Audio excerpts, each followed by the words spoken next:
So you've decided you want to take mountain biking maybe a little bit more seriously, maybe a little bit too seriously for your department store bike. Today we're having a look at the Marin Bobcat Trail 3, an $899 mountain bike that I think is going to be a really good option for somebody who's looking for a daily rider. And when I say a daily rider, that's going to be like riding around through the neighborhood to a friend's place, to school, to work, that sort of thing. But also something that you can actually take on a mountain bike trail and actually expect to have a good time and to not have your bike fall apart on you. This Marin Bobcat Trail 3, $899, superb option for those people looking to sort of take a step into a little bit higher quality, into a 1x drivetrain. And today I'm going to take you through all of the features of this bike so you'll understand why maybe this is the bike for you.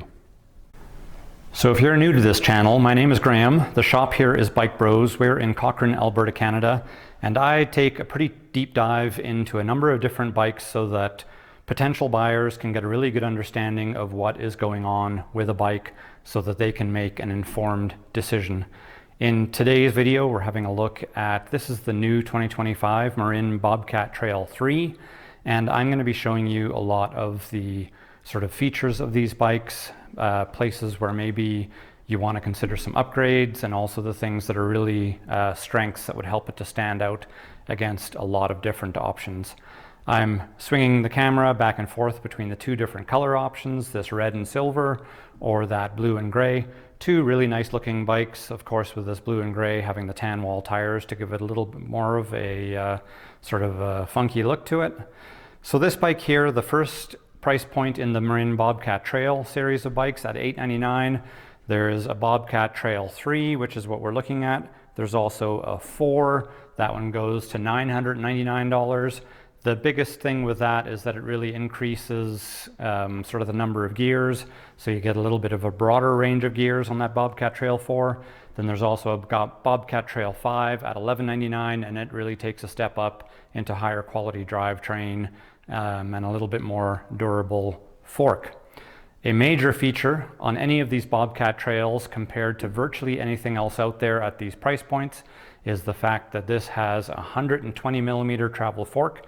That is almost 5 inches of travel.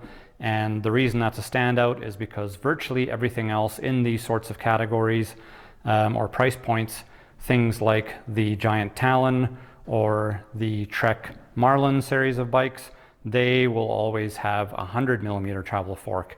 And so if you actually intend on going off-road, that little bit more suspension that you get on these forks is going to mean that you have a little bit more confidence-inspiring bike, potentially a little bit more ability to ride a little bit harder.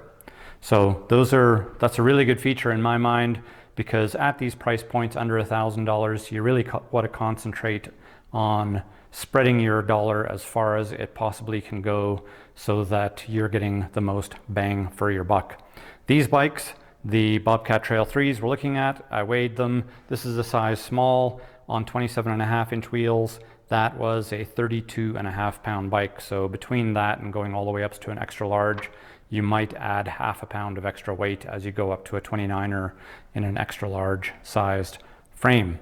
You have a range of sizes on these bikes. You have both wheel sizes, 27.5 and 29, and they go from a size small to size extra large. So that's a little bit of a bummer for somebody who's maybe below 5'2"-ish. So just keep that in mind, that they don't do a great job of going down to smaller sizes. But what you can do to cheat the system is there is a separate series of bikes that Marin does called the Wildcat Trails, which they market them basically as the female version, but they tend to do colors in that bike that we've certainly sold to a lot of smaller riders that just prefer the color or to get into a smaller sized bike. So maybe something to keep in mind if you don't quite fit onto the smallest Bobcat Trail 3. Now below the Bobcat Trail series of bikes, there are a couple bikes in the Marin lineup that you might be considering. In Canada, at least, there is a $699 and a $799 version of the Bolinas Ridge bikes. We have basically stopped even bringing those bikes in, and I will show you on this bike one of the big features, but it basically comes down to the gearing on this bike and the forks. I think that stepping up from that $799 Bolinas Ridge up to this $899 bike, you get so much more than just $100 worth of value. And for us in a bike shop, we're basically reacting to the way people are buying these days, and that $799 Bolinas Ridge just wasn't really meeting the needs for a lot of people. And so even if they came in and they had stated that that was going to be their budget, 9 times out of 10 they would end up leaving with a Bobcat Trail. So the biggest thing on those Bolinas Ridges is the fact that they have a triple front chainring as opposed to these single front chainring, which also meant that they would have a rear derailleur. Basically between the two derailleurs, you'd have a lot more issues with shifting, a lot more complexity, more chance that customers were just going to be unhappy with their riding experience down the road. So that's a big standout on this Bobcat Trail series of bikes, is the fact that it is the first series that has this 1x drivetrain. On this particular bike, we're looking at a Mircroshift Advent 9-speed drivetrain. Now on here we end up with 11 to 46 teeth is the range of that cassette there. So it's a broad range of gears. When Shimano's first sort of high-end 11-speed drivetrains came out, it was 1142, and then they went up to an 1146. But these days you can also get all the way from 10 to 52 teeth on some of the high-end SRAM drivetrains. So just so you know, you get a broad range of gears, but you may be at this price point, what you're losing out on is getting that exceptionally low or hill climbing gear range. We've got alloy wheels here, a Presto valve on the tires, 2.25 inch tires. As I mentioned at the beginning, we have either the tan wall tires. I really like the look. It kind of has a little bit of a retro vibe to it, but there is also the black wall tires if you pick the silver and red version of this bike. When we go up to the cranks, we're looking at a square taper threaded bottom bracket with a 1x specific crank set here. This chainring isn't replaceable, but that is a steel narrow wide chainring, so most people will not be wearing out that chainring anytime soon, because steel will tend to last an awful long time on a drivetrain, probably 3 or 4 chains worth, I would say. The shape of the frame, this is one of the things that's a real standout on the Bobcat Trails, and by the shape, it's for the aesthetics, the fact that we have this nice sort of straightish line between, this is the seat stay and the top tube, all made possible by having this nice big gusset here to support the seat tube. The seat post is a 30.9 seat post. It's a really long alloy seat post on here. It probably sort of stops down here in the frame at this point. And this frame is dropper post compatible. And that is a couple things. It means both that the seat tube diameter, that 30.9 I mentioned, is compatible with most dropper posts, but also we have plugs in the frame here, and this is where you would run a dropper post cable inside the frame. The cable would come down, come out, and then go back into the frame up here to enable a dropper post remote. It's of course an aluminum frame, good quality aluminum. We barely see any warranty issues, and we've been selling Marin bikes for ages, so they tend to focus, I would say, a little bit more on durability on these bikes rather than trying to make them exceptionally light. But that 32.5 pounds that I mentioned, that's actually a very average, whether or not we're looking at this, a Giant Talon, something like a Marin, or a Trek Marlin. They all tend to be in the 32 to 33 pound range at this price point. Now, as I was talking about this fork here being one of the big standouts on this bike, so 120 millimeters of travel on this fork. A big thing on here, this is a Suntour fork, an XCM, but this is a 32 millimeter stanchion. And that is one of the places where, as well as this having more travel, it's also a thicker stanchion than what we see on a lot of the bikes. I think if we look at things like the Norcos or the Trek, at this price point, they're either at 28 or 30 millimeter stanchions. So that thickness really gives you a lot more of sort of a stronger, stiffer, beefier fork. There is a lockout at the top of this fork here. That's the little blue dial, so that's in the open, that's in the locked out position. On the other side, it's a coil sprung fork. So we have a very, very minuscule amount of adjustment that we can do with this little dial on here. That will be one of the things on these coil sprung forks. If you happen to be a really heavy or a really light rider, you don't have a real lot of adjustment on there to make the fork work really well for you. We have these Tektro brakes on here, pretty standard stuff. These are, I think, the 280 series instead of the 275s, which seem to maybe have just a little bit of a nicer feel than the 275s. A good hydraulic disc brake and about what you expect at this price point. They have proven to be remarkably reliable brakes. If we look at this bike compared to even a $2,000 hardtail from 7 or 8 years ago, I bet you the brakes on here would have a better chance of lasting 7 or 8 years than what was very common on a lot of those much more expensive bikes from a few years ago. On here, we're looking at the caliper. We have a 180 millimeter rotor on the front of this bike and a 160 millimeter rotor on the rear. So they are giving you a little bit more braking power on the front, and that's just to make sure that's where, if you're descending, you're going to be using your front brake more so than the rear. So you're going to be well set up for sort of appropriate braking power. Going back to the cranks here, and you can just see there's that threaded bottom bracket with a square taper. Now, one thing to consider when you're looking at any bike with square taper cranks is that if you're going to be jumping or doing anything really silly on the bike, these cranks in general are just not the most reliable thing. I don't want to scare people off because this basically is what it is at this price point, but just if you were being really rambunctious, you might end up with a little bit of an issue. Now, when I was doing the video recently for the fanciest of these Bobcat Trails, I was mistaken because I said that the frame hadn't changed since the last generation and that it was just a color change. But in fact, if we look at fine details like the way that the cables go into the internal routing, this is much more like what Marin is doing on their Rift Zone series of bikes now. It's just a little bit nicer system than when we had these sort of rubber grommets that would often just sort of pop out and leave your cable sort of sticking out at odd angles. So there is some improvement there.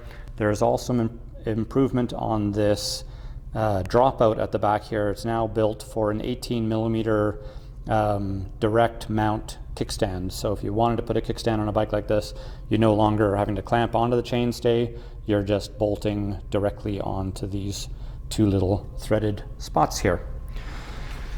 So this was a little bit faster cover of these bikes than I usually do, but I'm just trying to make it maybe a little bit more interesting and not diving super deep. I did also want to touch on, so this series of bikes, the Bobcat Trail 3 to 5 at $899 to $1199, right above those you start into the San Quentin series of bikes. Now, I'm not in a well-lit area for this one, but I do just want to show this to you. When we're talking about the Bobcat Trails, that is an excellent bike for somebody to get a good experience of trying actual single track riding, but still wanting to blast around town.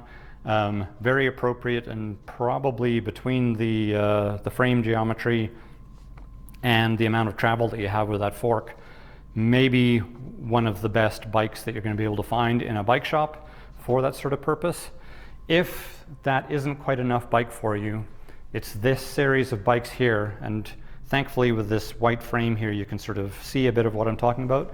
A very, very slack head tube angle there, and that much more travel on the forks is why you would step up into the San Quentin. This is just a next step for a serious rider, and what you'll often find on a San Quentin is that this is somebody who is actually choosing to not go with a full suspension bike, or they have a full suspension bike and they just want a really, really fun hardtail as well. So that is for the serious rider crowd. This is to help take that rider who's a novice and to give them a bike that they can sort of use for a couple of years before they're ready to step up into either a San Quentin or something like the full suspension Rift Zone. So on this bike, the upgrades that you might want to consider, I would say right off the bat, these stock pedals, they're just a plastic composite pedals. These things, if you ever get like ride through a puddle and get wet on your shoes, you are going to have terrible traction. What you'll also tend to find with these is the bearings aren't that fantastic. So that both means that they aren't going to spin super well. These actually spin better than a lot of the cheap plastic pedals, but over time they'll start to develop some play, and so that'll give you sort of some clinkety clankety sort of noise on your bike. So moving up to pedals that actually have steel pins here, which would be something in the neighborhood of starting at say $60 cost up to 80 or 90 bucks for a nice composite pedal with steel pins and sealed bearings. You'll get much better traction on that, and it'll give you a chance to maybe personalize the bike. We see a lot of people buying colored pedals, both because they want that sort of improved quality traction and bearings, but it also just helps to personalize the bike, which is always fun. Beyond that, if you got this bike and you decided, or you found yourself going mountain biking quite a bit and you want to basically keep up with friends who are maybe on higher quality bikes, installing something like a dropper seat post, while it is a relatively big expense compared to this bike, the bike's 900 bucks, so spending 300 bucks to put a dropper post on there might seem a little silly. It would be a big thing as far as making this bike that much more capable of going off-road and putting you in the proper position in the proper place on the trail. After that, a nice thing with these bikes is this particular head tube diameter that they use on this.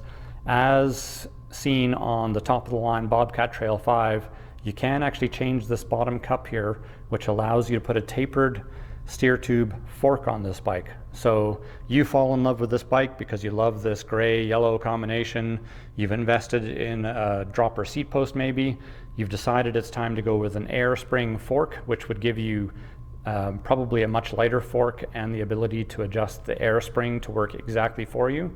This frame will allow you to upgrade then to a tapered steer tube fork, which is what most of the higher end forks will be, and so you'll get a better fork, and it's an ability that not all the bikes in this category have. The giant Talon that I mentioned in the comparison would be another one that you could do that with. Beyond that, I think that this is a fantastic bike, a fantastic way to spend 899 bucks. And so if you're out there shopping, you hopefully know that much more about why this is an excellent option for your sub $1,000 budget. If you have any questions about this, leave them in the comments. I'm always happy to help people if they have specific questions or things I didn't cover. Otherwise, like and subscribe to this channel, and I will cover more bikes in this sort of detail to try and give you really useful information. Thanks for checking this out.